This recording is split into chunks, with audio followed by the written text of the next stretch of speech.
For more on Michigan State's Sweet 16 matchup against Oklahoma and the Spartans' potential run to the Final Four, we are joined by our good friend, Joe Rexrode, who covers Michigan State for the Detroit Free Press. All right, Joe, you've heard it. I've heard it. Folks out there saying that other than Kentucky, Michigan State may have the easiest path of the other 15 teams on the way to the Final Four. Agree or disagree?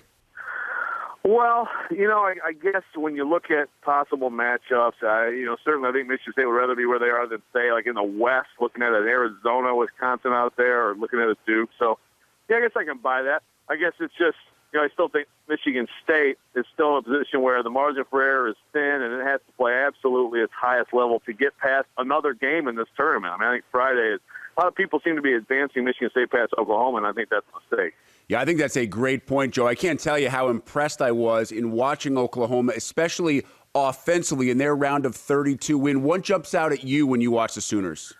Yeah, well, they've got the speed and the quickness, the guards. They got the balanced scoring. They like to play up tempo, but they've also got the bruisers. Deshaun Thomas and Ryan Spangler. So they've got a nice balanced team. Tom Izzo today talking about he expects this to be, I think he said, reverse opposites of the Virginia game in terms of just pace. So that usually suits the Spartans well, but that also means you have to get back. And Buddy Hield is, he's a scary player. Reverse, is that the double negative, the reverse opposite? Do two negatives make a positive in East Lansing?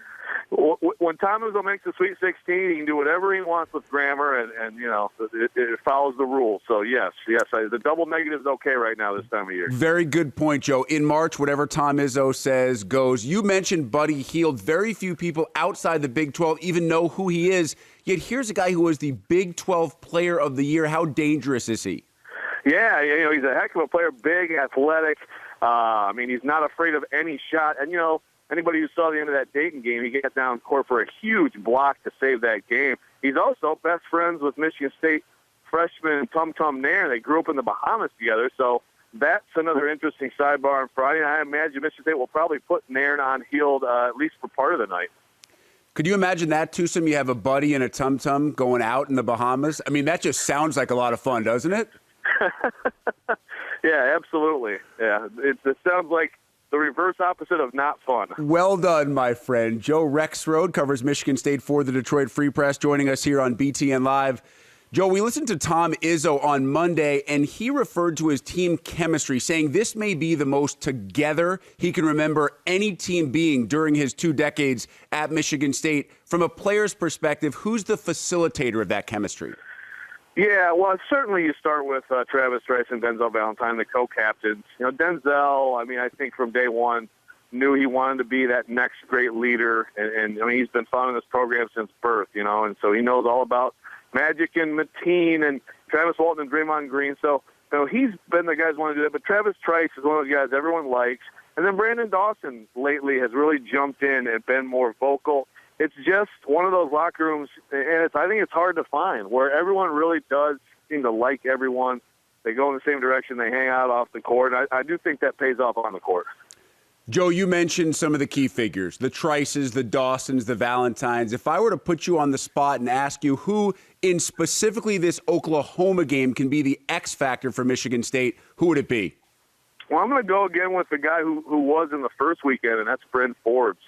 His ability to come off and just give them another shooter out there, give defenses something else to worry about. He hit some big shots in both of those games against Georgia and Virginia, and he's starting to play defense. Bryn Forbes' defense right now is miles better than it was early in the season. So I think his emergence here is kind of a quiet story that's really helped Michigan State advance. Joe, one of the other interesting storylines, the relationship between Tom Izzo and Lon Kruger. For all that Izzo has accomplished in March, Kruger one of only 2 men, along with Eddie Sutton, to lead 4 different programs to this point, to the Sweet 16. What's the relationship like between these two guys? Yeah, it goes back, obviously, to the 90s. Kruger and at Illinois, Izzo, of course, at Michigan State. They shared the Big Ten title in 98, and they really got closer in 2000 when Tom Izzo nearly took the Atlanta Hawks job. He actually asked Lon Kruger for advice, and then Kruger, of course, later took the job after Izzo turned it down. But they've kept in touch. I wouldn't call them, best friends or guys who talk every week, but they're close. They respect each other very much, and they certainly know what they're going to see from each other on the court Friday. Now, hold on. Wouldn't that be the reverse opposite when a coach takes a job that he told the other coach to turn down? I think that would qualify as a reverse opposite. Very nice. Joe, I am really looking forward to heading up to Syracuse this weekend. I know that you will be there as well. And as you know, I'm an alum, graduated from Newhouse in '98. So should they win on Friday night, you and me Saturday, I'll take you to the old spots. All right, I'm in. Sounds good. Thanks, Rick. Joe Rexrode, Michigan State beat writer for the Detroit Free Press. Joe, as always, thanks for the time, buddy. Thanks a lot.